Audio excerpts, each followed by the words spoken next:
আল্লাহু আল্লাহু আল্লাহু আল্লাহু তুমি জাল্লে জালালু, শেষ করা তো যায় না গিয়ে তোমার গুণগান।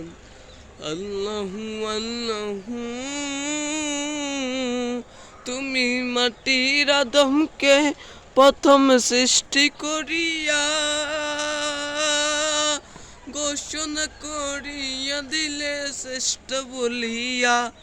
তুমি মাটির আদমকে প্রথম সৃষ্টি করিয়া ঘোষণা করিয়া দিলে শ্রেষ্ঠ বলিয়া। তাই নূরের ফেরেশতা করে আদমকে সেজদা, তাই নূরের ফেরেশতা করে আদমকে সেজদা। সব থেকে সম্মান দিলে মাটির মানুষকে। আল্লাহু আল্লাহু